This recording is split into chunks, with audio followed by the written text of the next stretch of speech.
Hi, Zeus here. I've had a great start to season 30 in Warships, and today I battled onto the global leaderboard.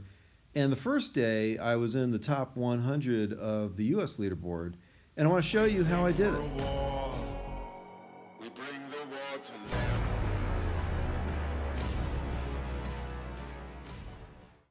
So I just won my gold tier level 16 boss battle, and unfortunately I wasn't recording it because I ended up getting 11 stars for the win, which was kind of surprising. But I want to show you the actual battle, at least the replay of the battle.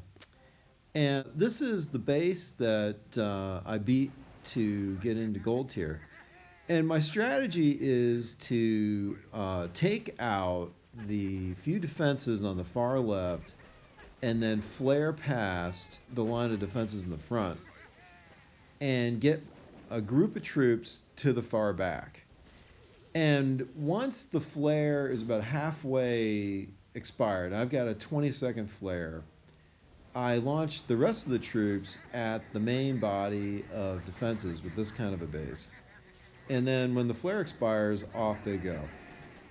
And I'm using max heavies and the Cryobombardiers. And depending upon how many mines there are on the base and whether there's mines on both sides of the base, the right side and the left side, I'll use either, if there's no mines, 2 boats of heavies and 6 boats of Cryobombardiers.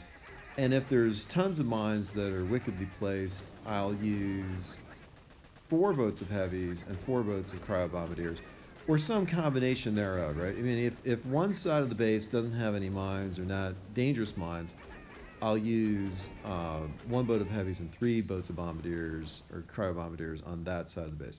Now this is my opponent's attack on my base. My base is set up to slow down all heavy rush as well as a heavy Cryobombardier attack. And this, you'll see, is what happens with all heavy rush. Now, he actually completed my base, but his time was kind of slow because he lost a lot of heavies along the way as he was doing his rush. So his time just wasn't quite good enough, and I got the victory. So that was my level 16 gold tier boss battle win. 1 hour later. So after winning a few battles, I worked my way up to the gold tier to the point where if I win this battle, I can get onto the global leaderboard, and that'd be pretty cool. And I'm feeling good about my chances. I've since added boom mines to my base, which should make all heavy rush even more difficult to pull off. It was pretty hard before. Maybe it's impossible. Maybe not. Initially, I had some refinements that I was trying to do, and the boom mines weren't foolproof for preventing all heavy rush, but I think at this point it's going to be pretty tough. So again, I'm flaring past the initial line of defenses, and then I launch the rest of my troops. Now, if there's defenses there, like on this base, that are too far forward in the middle there on the left side, what will happen is some of my troops will come back and they will help the attack on the right side. But on those kinds of bases, it's okay if, like this base, there's not a lot of defenses on the left, and it's just designed to slow you down, because you only really need 3 bombardiers to finish that base on the left, and the main action is really on the right side.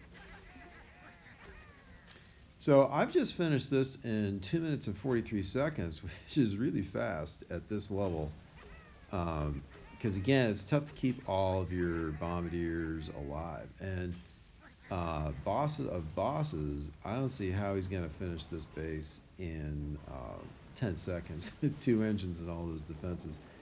Plus, he's still got to walk past my mines.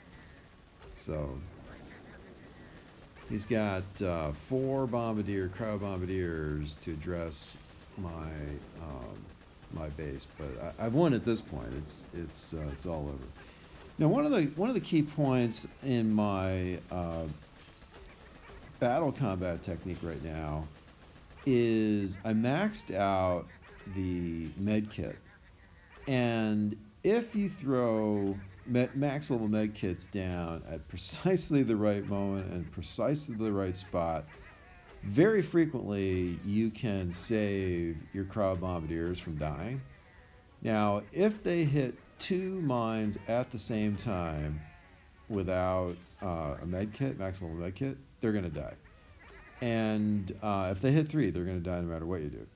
So that's one of the keys to this level of combat is anticipating where these crazy Cryobombardiers are going to go and throwing down those med kits. So anyway, super cool. I just won that battle, and I'm 480 on the global leaderboard and number 65 on the US leaderboard.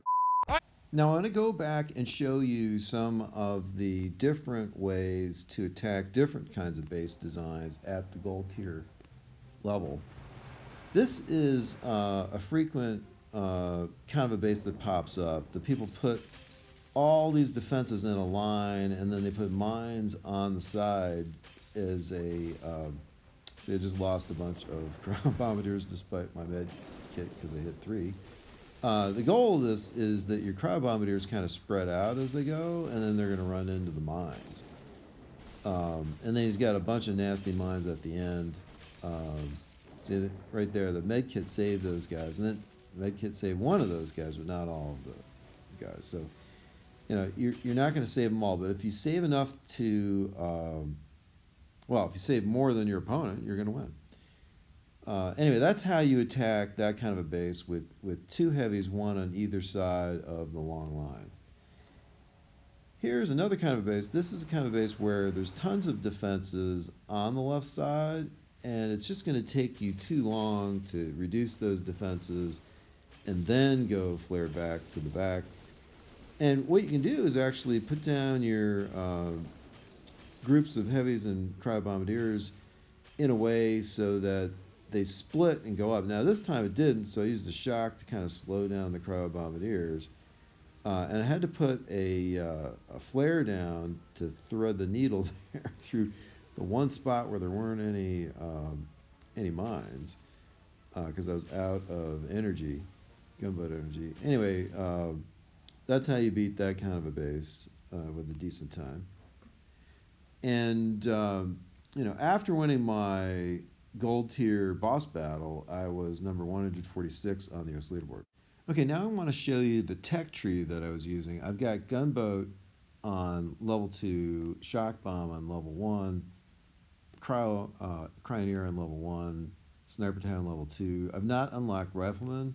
I've not unlocked mortar.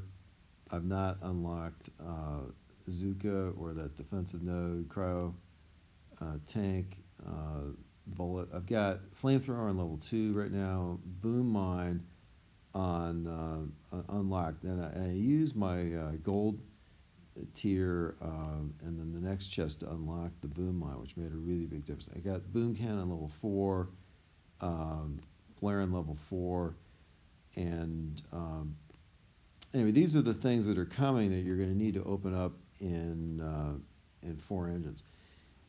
Now, it's really important to note that having flare on level 4 is actually a bit of a disadvantage in early stages of this level 3 engine combat, because there's a technique that you can use to kind of flare to the left with a 10-second flare, and it really works well, and you can get about 3 minutes and 5 seconds in completing the base.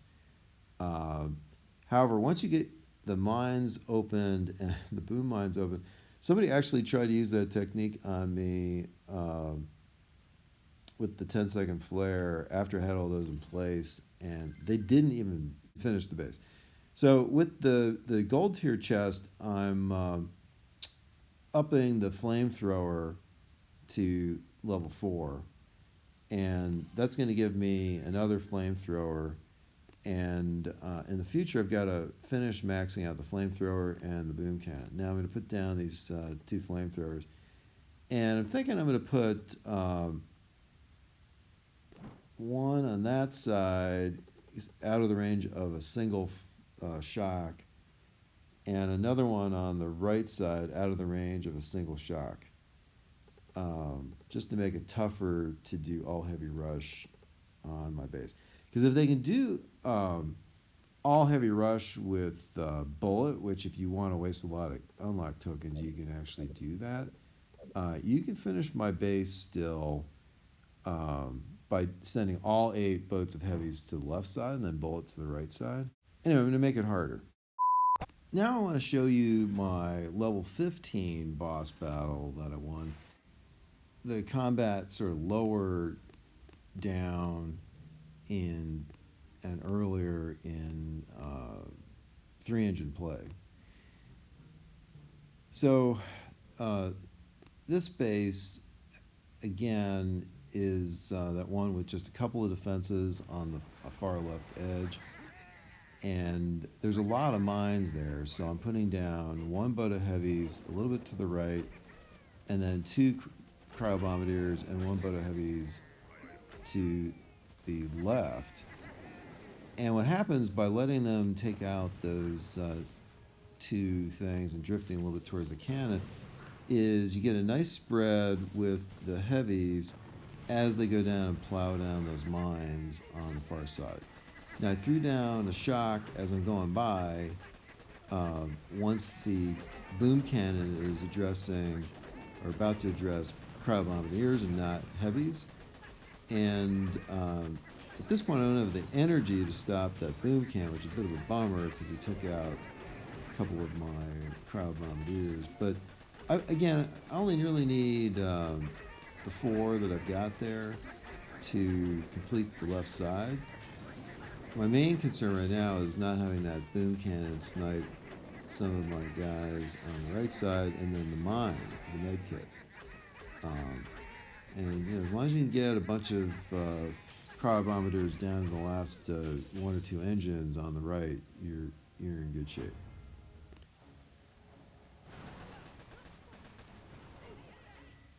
So this fellow here was using heavies and bazookas, which is a lot harder. So he had a lot of trouble with my base, and it showed up in the time. So let's go back and see why my base works so well and why people are having trouble with it. So at the beginning of this battle, he lands 6 landing craft, 3 boats of heavies, 3 boats of bazookas, and the way that he's landed on the beach, he's going to have a problem here because his troops are going to want to go back to the right, except for the few that forge ahead. And you know, he's had to throw down a shock there because all of his troops, other than a couple of Zookas, died. And then now his reinforcements come, but at this point, literally, I've already completed and the battle's over and won. So, you know, it's just too late. You know, if you don't get enough troops to the far back left side, you're not going to win. Now here I'm going to show you a battle where I had a very fast time, 2 minutes and 53 seconds, against a base that had no mines. So because it has no mines, I can use more boats of cryobombardiers and fewer boats of heavies. In this case, 1 boat of heavies goes to the left and 1 boat of heavies goes to the right. And that's enough with a few shocks to take down the base very quickly. So here I had a really fast time of 2 minutes and 55 seconds, despite the nasty array of mines on this base. And I want to show you how useful medkits are in keeping cryobombardiers alive. Now again, how I landed, purposefully I spread out the heavies so that they would take out a lot of those mines. But look at the end here, you just got cryobombardiers addressing all these mines.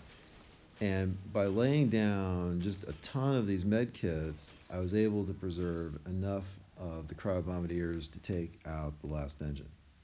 Now, this was a base that I attacked, and I had a time of 2 minutes and 45 seconds. Not quite so fast at the very end because I had some trouble with some mines, as you'll see. But this base is poorly designed in that if you land your heavies and Cryobombardiers in the right spot, they will nicely split and go right and left.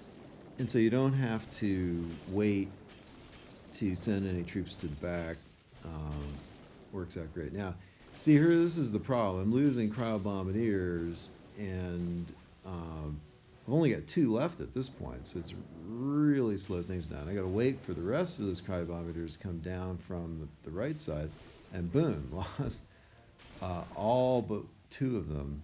Anyway, now here I want to show you what happens when you have a really poorly designed base. I got 3 minutes and 1 second remaining on this one, because I didn't have to address any defenses on the left, and by putting a boat of heavies on the right of the Cryobombardiers, I was able to shield them from that remaining sniper tower without even using any shocks.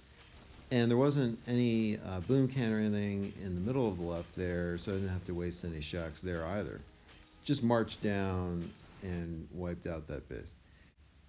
So I want to give you a quick update on my main base. I've made it up to 1,518 victory points, which is good for global number 429 on the main base and number 55 in the US. Okay, well, I hope you enjoyed the video, and if you did, please give this video a like, and if you haven't already, please subscribe to the channel. There's tons of great Boom Beach content there. And thanks as always to Hercules for help with the video editing.